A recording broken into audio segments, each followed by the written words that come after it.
예, 15년 전에 경기도 용인에서 발생한 대학 교수 부인 살인 사건의 진범이 경찰에 검거됐다고 하는데 일단 15년 전 사건 너무 오래됐으니까 잠깐 어떤 사건인지 말씀해 주시죠. 이게 제가 현직에 있을 때인데 이제 뭐 거기는 아니었지만 그 기억이 생생합니다. 워낙 큰 사건이었기 때문에 2001년 6월 28일 날 경기도 용인에 있는 그 단독주택 그 2층에서 괴한 2명이 침입을 했어요.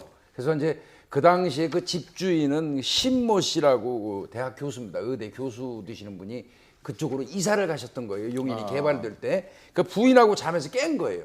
깨자마자 그 침입했던 괴한 2명이 마구잡이로 흉기를 휘둘러서 현장에서 아내분이 사망을 하고 그 교수님 그분은 그 허벅지에 이제 그 흉기를 맞아가지고 생명은 건졌어요.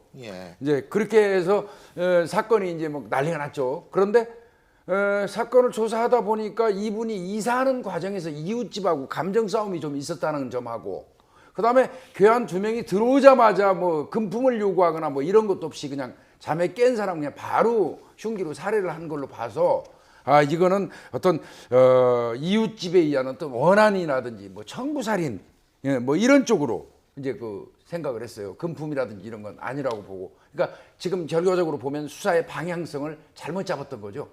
그래서 그 당시에 수사본부가 차려져 가지고 굉장히 그 심도 있게 수사를 했지만 결국 검거하지 못해서 2007년도에 이 사건을 미제 사건으로 종결을 합니다. 경찰에서. 그런데 잘 아시다시피 작년에 태완이법이 생겼죠. 그러면서 이제 살인 사건의 공소시효가 없어졌어요. 그래서 경기경찰청 산하에 38건의 미제 사건이 있거든요. 그 중에 이제 하나 이거를 선정하게 됩니다. 재수사 선정은. 그래서 그때 말단 경장으로 참여했던 박장호 형사가 이제 경위 계급을 달고 이 사건을 다시 맡았어요. 참여했던 사람으로서. 그래서 원점 수사를 시작한 겁니다. 원점. 그러면 이제 그 당시에 2001년도에 수사했던 근거들 기록은 딱 이게 있었어요. 뭐가 있었냐면 범죄 현장에서 서로 통화를 주고받은 사람들, 기지국 수사라고 얘기하는데요. 통화를 했던 사람들을 하나하나 찾아다닌 겁니다. 근데 이제 그 중에 하나 선정된 사람이 누구였냐면 현재 교도소에 가 있는 범인이 하나 있었어요. 그 사람을 찾아가서 물어봤습니다. 그때 당신은 B라는 사람한테 전화를 했는데 잘 아는 사이라고 얘기했어요. 그 휴대폰 예전에 그러니까 사건 난 지 얼마 안 됐을 때 얘기를 했었는데 요번에 또 가서 또 물어본 거죠. 그때 그 사람하고 왜 통화하셨죠 했더니 이 사람이 오래돼서 기억을 잊었는지 모르지만 나 그 사람 전혀 몰라요. 나 전화 통화한 기억은 모를 수 있지만 사람을 모른다는 건 그건 말이 안 되죠. 그러니까 2001년도에는 서로 아는 사이라고 얘기를 해놓고 이제 요번에 그 교도소 찾아가서 또 그걸 물어보니까 전혀 모른다고 얘기를 한 거예요. 그래서 아, 이 경찰이 이거 이상하다. 그래갖고 두 사람 관계를 법무부를 통해서 확인해 봤더니 99년도부터 2001년까지 한 교도소에서 있었던 걸로 나왔어요. 그래서 아 이거 용의자로 이제 지목을 하고 현재 이제 교도소에 없는 다 제3자 그 사람한테 출석 요구를 합니다. 7월 23일까지 들어오라고 안 들어왔어요. 1차. 그 이후에 또 2차 출석 요구를 보냈는데 2차 출석 요구에 응하지 않고 그 사람이 당일날 자기 부인한테 살인사건 공소시효가 몇 년인지 찾아보라고 말하고 또 자기 부인한테 옛날에 내가 15년 전에 누구를 칼로 찌른 적이 있다. 이런 자백이죠 뭐 자기 부인한테. 그리고는 자살을 해버렸어요. 이제 그게 발견되자마자 경찰이 바로 교도소에 가가지고 그런 사실들을 얘기하고 범인으로 인지하고 또 범인의 자백을 받았습니다. 그리고 나서 사실 증거가 없기 때문에요. 굉장히 난항을 겪을 걸로 예상을 했는데 이 범인이 현장 검증을 시키니까 아주 디테일한 부분까지 구체적으로 쫙 시연을 했어요. 그건 범인이 아니면 할 수 없는. 그래서 명백하게 이 사건은 해결이 된 겁니다. 근데 이 사람은 이 범인들은 범행 동기가 있을 거 아니에요. 아까 말씀하셨듯이 그 없어진 금품이 없다고 그러시지 않으셨나요? 그 가자마자 금품을 강취하기 위해서 두 사람이 공모해서 들어갔는데 때마침 저 심 교수 부인하고 그 남편이 깬 거예요. 잠에서. 당황해가지고 그냥 마구 찌른 겁니다. 이야, 근데 이게 그러니까 결정적인 단서가 공범의 죽기 전 증언 이것도 얼마든지 진술이라고 그러죠. 진술. 진술. 그것도 얼마든지 증거로 채택될 수 본래는 있는 이게 모양이죠? 이제 그 그 죽은 사람의 예. 진술 아닙니까? 예. 그럼 그 아내가 증인으로 나와야 돼요. 예. 나오면은 본래 이 전문 증거라고 하는 들은 증거. 이거는 증거 능력이 본래는 없는데 이 원래 말했던 사람이 죽거나 외국에 가서 돌아올 가망이 없거나 이러면 증거 능력을 인정해주는 형사소송법 조문이 있습니다. 그래서 이 죽은 사람의 말 요거는 증거가 안 되고요. 그 죽었으니까 더 이상 네. 없으니까 그 아내 만일 그 사람을 들었다면 우리 남편이 죽기 전에 이런 말을 했다. 이러면 증거가 되는 거죠.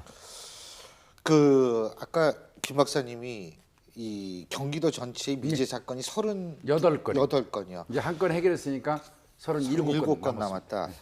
김 박사님 현직에 계실 때 기억에 남는 미제 사건 정말 풀고 싶었는데 못 풀었던 미제 사건이 있을 그게 거예요. 이제 2002년도에 발생한 포천 여중생 그 살인 사건입니다. 제가 그 당시에 그 형사기장을 했는데요. 저는 그거를 해결하지 못하고 경찰 옷을 벗어서 영원히 이제 실패한 형사로 끝났습니다. 근데 아직 공소시효는 좀 살아 있는데요. 저한테는 그 사건을 수사하는 한 1년 정도 수사본부를 차려서 수사를 했는데 그 사건을 수사하는 과정에서 담당 그 강력 팀장이 또 자살을 하고 그래가지고 저한테는 악몽같이 남아있고 그 범인 진짜 지구 끝까지 가서라도 잡고 싶은 그런 생각은 진짜 있습니다. 지금도 뭐 포천 쪽에 가면 반드시 거기 들려서 한 번은 보고 가는 그런 장소이기도 합니다. 2002년이면 역시 태완이법에서 공소시효 없는 거 네, 아니에요? 이제 없습니다. 공소. 그러니까 반드시 그 문제도 해결이 돼야겠죠. 예, 그래야 됩니다. 국회의원들이 뭐 노는 것 같아도 사실은 그 이번에 소위 말해서 공소시효 폐지한 이 태안이법도 아이 잘하는 거 가끔가다 하나라도 있어야죠. 저도 2015년에 잡는데 여러분들이 그렇게 무리를 일으켜서 비난을 받고 있는 서영교 의원이 이게 법사위원으로 있으면서 대표 발의해서 통과시켜서 소위 말해서 형사소법 개정 그 공소시효를 제한을 둔 걸 폐지한 그 법을 개정했거든요. 발의해서.